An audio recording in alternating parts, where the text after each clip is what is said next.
Ok, entonces, tenemos lo siguiente, ¿ya? Esta siguiente ecuación. Una ecuación en la cual nos pide hallar z, ¿ya? Y una ecuación donde vemos la incógnita z, pero también z conjugado. Cuando tenemos una ecuación, ya que en la cual tenemos z y z conjugado, el método para resolver esto es recordarnos lo siguiente, que z es una parte real más y veces una parte imaginaria. Recordar que z conjugado va a ser x menos y veces y. Colocar estos términos acá y con esos términos encontrar x y y. ¿Ya? De manera resumida, no podemos encontrar directamente z es igual a bla, bla, bla, bla, como anteriormente. Tenemos que pasar por esta parte y encontrar x y y. Y así encontrar luego z. ¿Ya? Entonces, apliquemos eso. Y veces z, pero z es x más y veces y, más dos veces el conjugado de z, pero el conjugado de z es x menos y veces y, es igual a 1 menos 4 veces y. Desarrollamos. Un momentito, por favor. Y por x, que me va a dar y x. Y por y va a ser y cuadrado, que es menos 1. Entonces menos y. Más 2x y menos 2 veces y. ¿Ok? Es igual a 1 menos 4 veces y. Voy a simplificar esto un poquito. 2 menos y más y veces x menos 2 veces y es igual a 1 menos 4 veces y. He llegado acá. ¿Quién? Levanten la mano, por favor. ¿Quién me ayuda a resolver? ¿O qué sigue? ¿Cómo termino de resolver?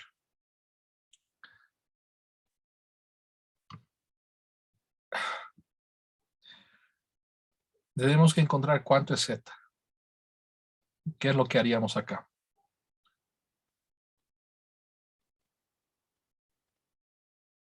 ¿Nadie tiene alguna proposición? Ashley. Tal vez comparando y haciendo ecuaciones, sabemos que 2 menos y sería igual a 1 y x menos 2y ya sería igual a 4 y ya tendríamos una ecuación de 2 por 2. Exacto. ¿Ok? ¿Qué es lo que nos dice Ashley? Que nos fijamos que a la derecha tenemos una parte real y una parte imaginaria. Y a la izquierda tenemos lo mismo, una parte real y una parte imaginaria. Si lo de la izquierda es igual a lo de la derecha, ¿qué es lo que podemos concluir? Que la parte real de la derecha, de la izquierda, tiene que ser igual a la parte real de la izquierda. Y que la parte imaginaria de la izquierda tiene que ser igual a la parte imaginaria de la derecha. ¿Ok? Y así se forma un sistema de ecuaciones de 2 por 2 donde podemos encontrar cuánto vale x y y. Y una vez que tenemos cuánto vale x y y, podemos encontrar z. Entonces, de acá decimos que y va a ser igual a 2 menos 1, 1, ¿ya? Estoy despejando. Sí, 2 menos 1, 1. Y de acá, x va a ser igual a, Inge, ¿sí? Perdón, en la segunda línea no sería 2x, porque está multiplicando 2 por Eh, x. sí, gracias. Acá, ¿verdad? Sí, ahí correcto. 2x menos 2y. Entonces, eso, mm, acá 2x, sacas 2x. Entonces, acá es 2x. Gracias. Entonces, para resolver esto de acá, podemos multiplicar por menos 2. Sí, por menos 2 acá. Si multiplicamos por menos 2, ¿qué nos va a dar? Va a ser menos 4x más 2y igual a 1. El otro lo copio normal. Igual a menos 4. Y esto con esto se van. Y me queda menos 3x es igual a menos 3. Y de acá encontramos que x es igual a 1. Y una vez que encontramos x igual a 1, lo reemplazamos. Vamos a reemplazar en la segunda ecuación. 1 menos 2y es igual a menos 4. Y de acá encontraríamos que y va a ser igual a 2y va a ser igual a 5 y tendríamos que y va a ser igual a 5 medios. Finalmente, tendríamos que z, que es x más j y veces y, va a ser 1 más y veces 5 medios. Y que de igual manera, cuando lo está multiplicando por menos 2, ¿no sería también multiplicación de menos 2 por 1? Sí, me equivoqué acá. Ahí, Menos 2, eso. esto va a ser menos 6. X va a ser 2. Y vamos a tener que 2. Y esto es 2. Esto pasa a sumar, va a ser 6. Y es 3. Ahora sí, espero que esté bien. Déjenme verificar. ¿Dónde estábamos? 2 más 3 veces y. Ok, X es 2. Gracias por la corrección.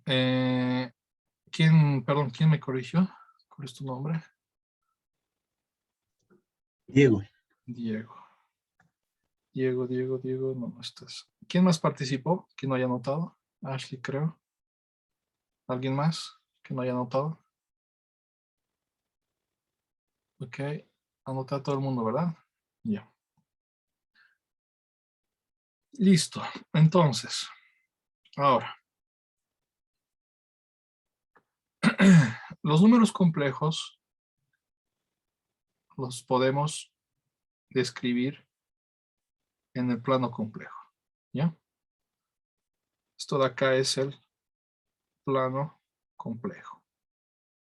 El plano complejo va a tener de manera horizontal la parte real del número z y en el eje vertical va a tener y veces la parte imaginaria de z. Entonces, si yo tengo, acá digamos que el número z es más o menos 3 más 2 veces y, ¿ya? Es indicativo nada más. Entonces digo, en X o en la parte horizontal tengo que recorrer 3 y en la parte vertical tengo que recorrer 2. Y eso me va a dar este punto. Muy similar cuando se hace vectores. O los que han hecho fasores, esto lo entienden bastante bien, ¿no? Entonces tenemos un punto en el plano complejo. Esto de acá es el plano complejo. Horizontal, parte real. Vertical, parte I o parte imaginaria. ¿Ya? Si tenemos un número, por ejemplo, Z2, Z2, ¿qué es? Vemos que va a ser 1, 1, más I veces 3, 3, ¿no? Y quiero dibujar o en el plano complejo encontrar o describir su conjugado. ¿Cuál es el conjugado? Va a ser 1 menos 3 veces I, ¿ya? Y vemos que cuando hacemos eso, el conjugado es como un reflejo del número Z2, un reflejo como si el eje horizontal fuera un espejo. Entonces, acá tengo su reflejo. ¿Ya? De la misma manera, si tengo este número Z1 y quiero graficar su conjugado, el conjugado va a estar acá, es como el reflejo,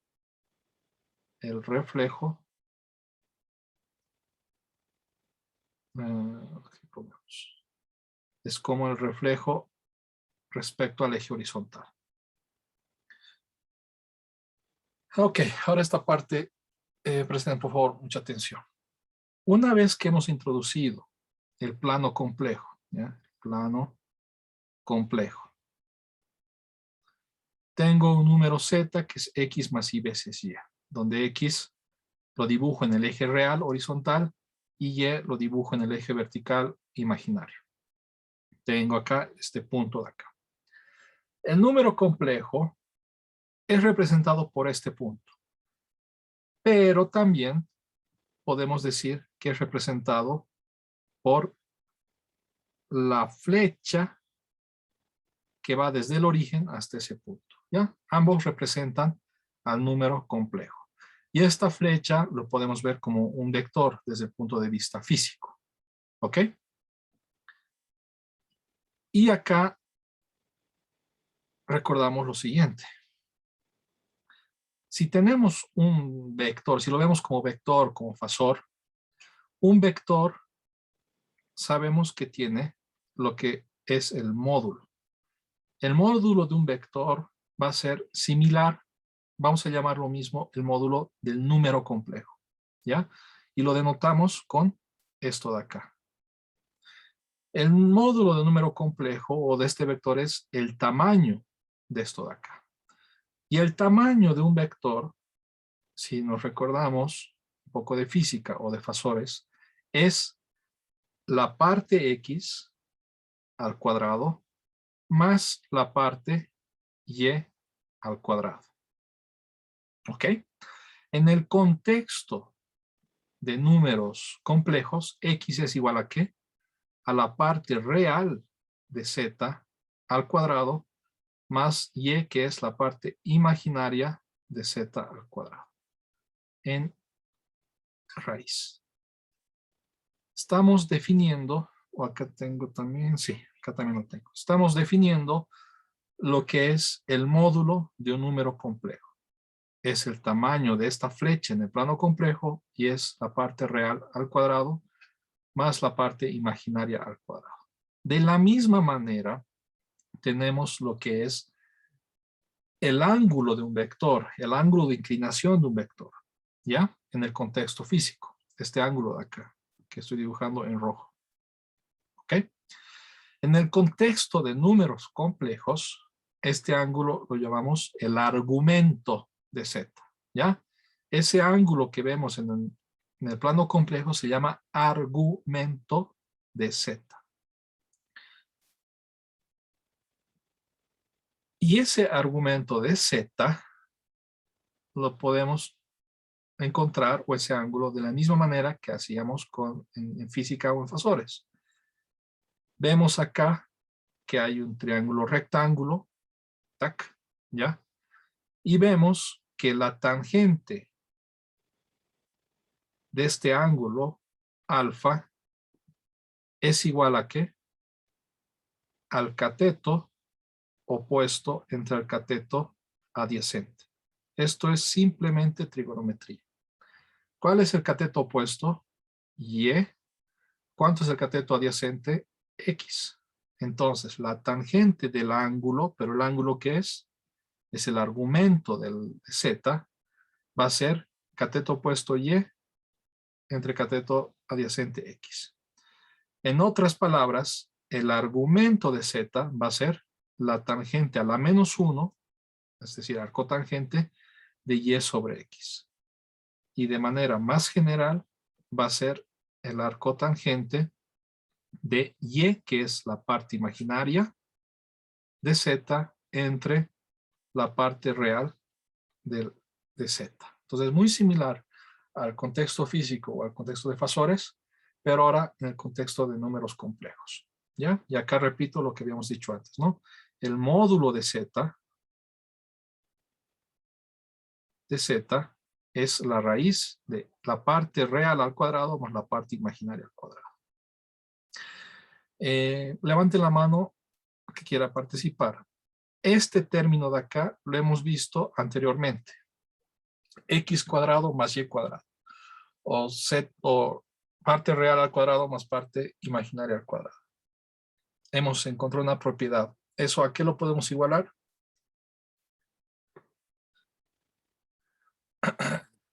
Hemos visto en las propiedades Roger, Ingeniero, es Z por Z conjugado. exacto. X cuadrado más Y cuadrado hemos encontrado anteriormente que es Z por su conjugado. ¿Ya? Acá lo tenemos. Z por Z conjugado es X cuadrado más Y cuadrado. Entonces, utilizando esa propiedad que hemos encontrado anteriormente, reemplazamos. Entonces, el módulo de Z es Z por Z conjugado en raíz. Y de manera más, lo que vamos a ver de manera más bastante seguido es que el módulo de un número Z al cuadrado es igual a Z por Z conjugado. Esta es una propiedad importante. ¿Ya? Si esta raíz lo paso al cuadrado, me queda módulo de Z al cuadrado igual a Z por su conjugado. ¿Ya? Entonces es importante. Esto de acá es importante, el argumento de Z. Hasta acá, ¿alguien tiene alguna pregunta? Notaré. Roger. Ok. Ahora, ¿qué pasa? Sobre todo con el argumento. Hagamos este ejemplo. ¿Ya? Tenemos lo siguiente. Z es este número. Menos 2, menos 3, sí. Graficándolo, menos 2, menos 3 me da este punto. Eso es Z, que también puede estar descrito por este vector. ¿Ok? Cualquiera de los dos. El punto o el vector. ¿Cuál es el módulo? Pues no hay donde perderse. Sencillo. El módulo de Z, hemos visto acá, que es el tamaño de la flecha, que por vectores o por Pitágoras es cateto opuesto al cuadrado más cateto adyacente al cuadrado en raíz, ¿no? Haciendo Pitágoras, haciendo vectores, de la manera que quieran verlo. Va a ser la raíz de esta parte al cuadrado más esta parte al cuadrado. Esto es 4 más 9, raíz de 13. Listo, no hay donde perderse. Esto siempre es positivo. Nunca tomo la parte negativa de la raíz. ¿Ya? Siempre es positivo, mayor a 0. El tamaño de un vector siempre es mayor a 0. El argumento. Si yo agarro el argumento, la fórmula como tal me dice que es arcotangente de la parte Y entre la parte X, la parte imaginaria entre la parte real, va a ser el arcotangente de menos 3 sobre menos 2. Por favor, calculadoras, ¿cuánto les da esto?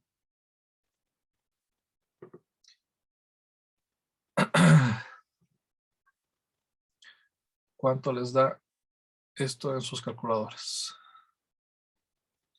¿Cuánto es el arcotangente de 3 medios? Que menos con menos se van.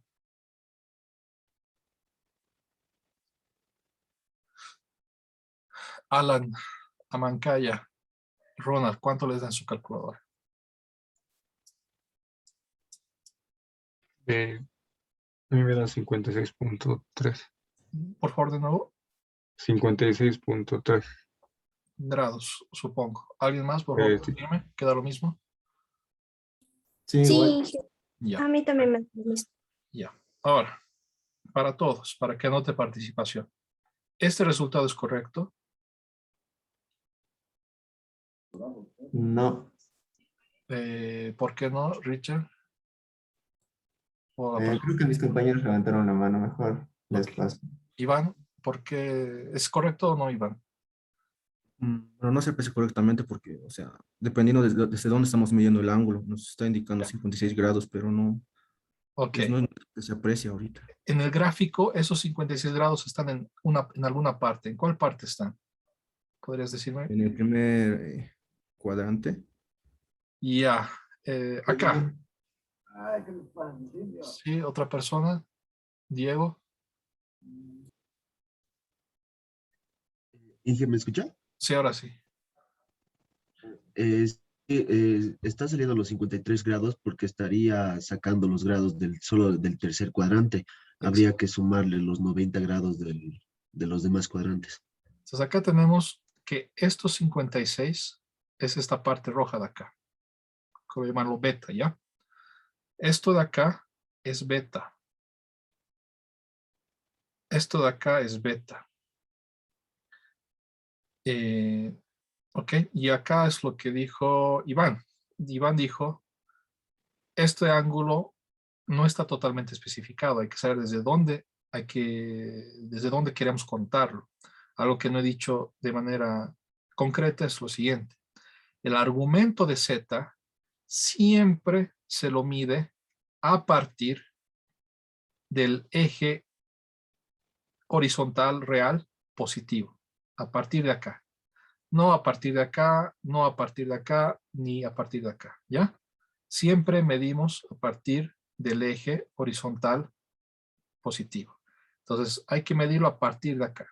Es decir, puede ser esto de acá y también puede ser esto de acá. Cualquiera de los dos. Y como vamos a ver a continuación, también puede ser algo de este estilo. Doy una vuelta y termino acá. ¿Ya? Hay varias posibilidades, pero siempre a partir del eje positivo. Entonces, agarramos esta posibilidad que es correcta. Y ahí aplicamos lo que dijo Iván, o no, Diego creo, que esta arcotangente viene de Pitágoras, viene de trigonometría, ya tienen que tener la capacidad de reconocer que es esta parte de acá. ¿Ya? Y si yo quiero encontrar el amarillo, porque ese es el argumento de Z, ¿qué es lo que hago?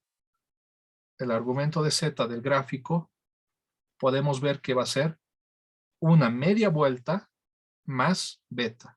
Una media vuelta va a ser 180 grados más beta. Esto de acá es el argumento de Z y eso nos va a dar 236, si no me equivoco, por favor verifiquen.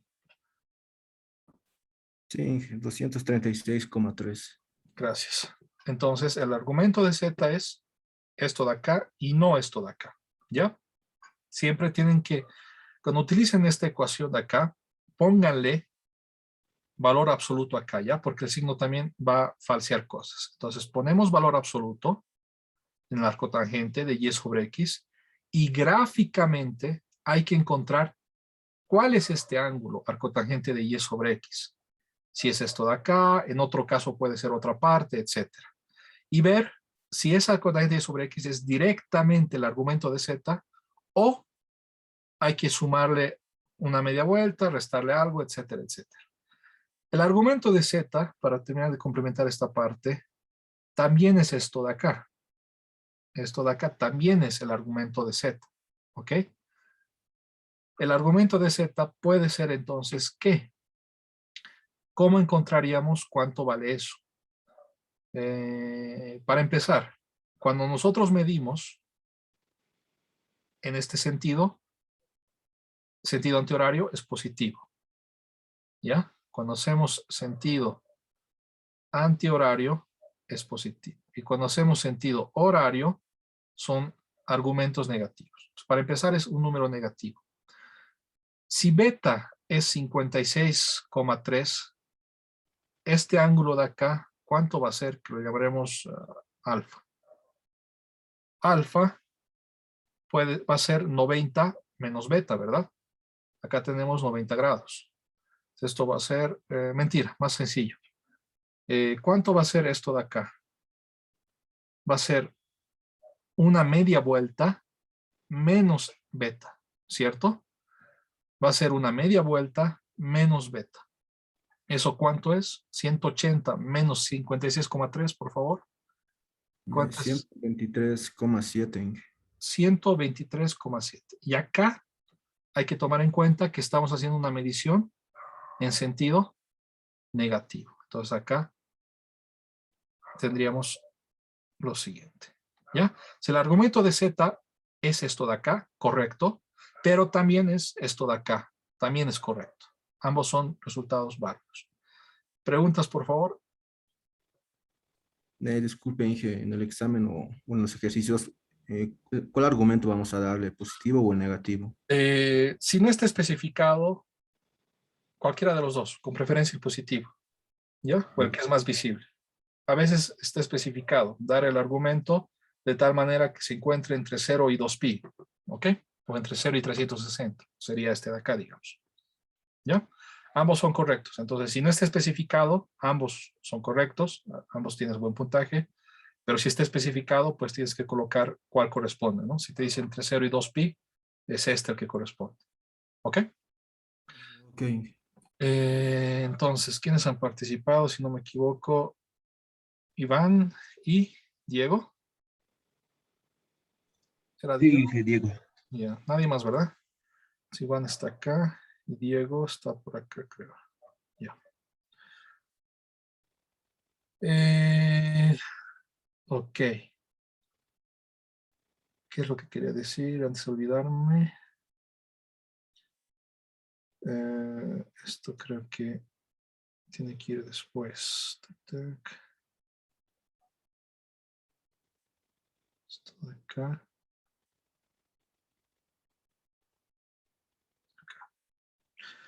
Entonces, ahora introducimos lo que es la forma exponencial o también forma polar. Acá lo pongamos. Forma polar o forma exponencial. Todo lo que habíamos visto antes es la forma cartesiana, ¿ya? Un número z es x más y veces y, ¿verdad? Si agarramos nuestro plano complejo, tenemos acá el número z, ¿ok? Tenemos que el tamaño de esta flecha es el módulo z, ¿ok? Tenemos que esto de acá, este ángulo θ, es el argumento de z, ¿ok? Y x es esta parte y y es esta parte. Si recordamos vectores o fasores, ¿ya? X es igual a ¿qué? Es el tamaño de la flecha, que es el módulo de z, por el coseno del ángulo, que el ángulo es el argumento de z. Y y es lo mismo, solo que con el seno del ángulo, ¿ya? Son cosas que han visto en física o en fasores, etcétera. No, si alguien tiene alguna duda, por favor, me interrumpe y me pregunta, pero creo que ya han visto esto repetidas veces. Coloco eso acá. Z va a ser igual a X, pero X ¿qué es? Es Z por el coseno del ángulo, más Y veces Y, pero Y es Z por el seno del ángulo. Factorizo Z y voy a tener que esto va a ser el coseno del ángulo más Y veces el seno del ángulo. Y acá introducimos lo que es el teorema de Euler. ¿Alguien se recuerda lo que es el teorema de Euler? ¿Lo ha visto alguna vez? Ecuación de Euler, teorema de Euler. Ya. Lo que nos dice Euler es lo siguiente, y esto lo vamos a ver repetidas veces durante el semestre. E a la I o J veces un número, en este caso mi número que sea el ángulo, es igual al coseno del ángulo más I veces el seno del ángulo. Esto de acá es el teorema de Euler y es sumamente importante. Si yo reemplazo esto acá, ¿qué vamos a tener? Que z va a ser el módulo de z por e a la i veces el ángulo. Y no nos olvidemos que este ángulo no es cualquier ángulo, sino es el argumento de z. I veces el argumento de z. ¿Qué quería escribir acá?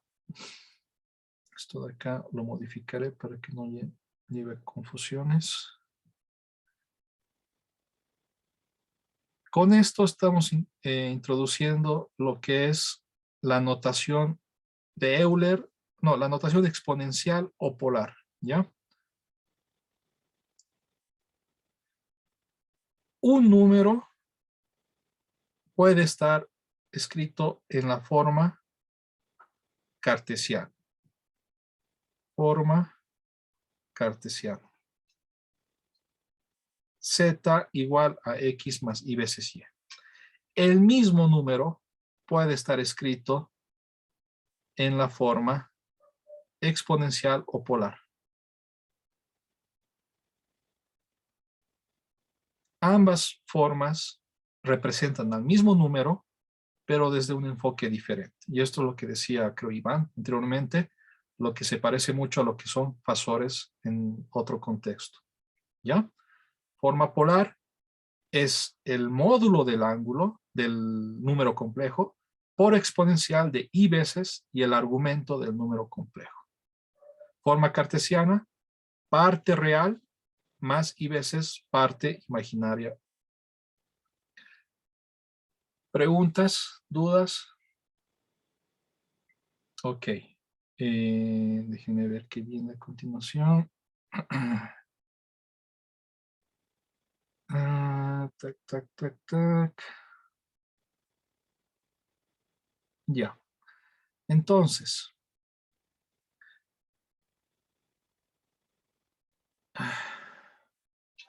Entonces, acá también lo anotaré ya. Muchas veces al módulo de Z en la literatura le ponen R, que representa ese tamaño, el tamaño de ese número complejo, y al argumento de Z colocan teta, que representa al argumento de Z, ¿ya? Entonces, si alguna vez aparece esta R, significa que es el módulo, ¿ya? Módulo. Y teta es el argumento, ¿ya? Entonces, cualquier presentación que tengan, no se vayan a confundir. Si tenemos un número complejo, ¿ya? Z1, que es su módulo, E a la I veces su argumento, ¿ya? Representación polar. Otro número complejo, que es su módulo por E a la I veces su argumento, ¿ya? ¿Cómo realizamos la multiplicación? La multiplicación, ¿qué va a ser? Va a ser, multiplicamos, ¿ya? E a la I, teta 1, R2, E a la I, teta 2. Y veo que puedo multiplicar este con este, R1 por R2, y tengo exponencial por exponencial. ¿Cuánto es A al cuadrado por A al cubo? Adriel o Alexander. ¿Cuánto es A al cuadrado por A al cubo? A la quinta. A la quinta. ¿Cómo encuentras eso? A la 2 más 3, ¿verdad? Hacemos lo mismo acá. E a la I veces teta 1 por E a la I veces teta 2, ¿qué va a ser? Va a ser la misma base por la suma de los exponentes. Estoy aplicando simplemente álgebra, ¿ya? Lo mismo que acá. Y acá simplificando, tendríamos R1, R2 por E a la teta por I teta 1 más teta 2. Hemos hecho una multiplicación de manera más rápida. Ahorita vamos a... Esta es una alternativa, otro método para hacer multiplicaciones. ¿Ok? Y lo mismo pasa para la división. Z2 entre Z1, ¿qué va a ser? Va a ser R2, E a la teta 2 entre R1, E a la teta 1. De acá divido estos dos, entonces R2 entre R1 por... Tengo la división de exponentes, ¿ya? Si tengo a la cuarta o a la quinta entre a al cuadrado, esto es a la 5 menos 2, a la 3, ¿ya? Simple álgebra. Hago lo mismo con estos exponentes. Va a ser exponencial de i veces teta 2 menos i veces teta 1. Y esto de acá, simplificando, me va a dar e a la i veces la resta de los argumentos. Entonces, cuando tenemos una multiplicación, multiplicamos los módulos y sumamos los argumentos. Cuando tenemos una división, dividimos los módulos y restamos los argumentos. ¿Ya? Entonces, esto de acá es un segundo método, ¿ya? Método exponencial, pongámosle, o polar. de la multiplicación y división. Y es casi siempre más sencillo utilizar este método que el anterior que les había presentado. Apliquemos rápidamente a lo que habíamos hecho anteriormente. Un momento. Ya, ¿qué hora es? 1:25. Sí, hagamos eso.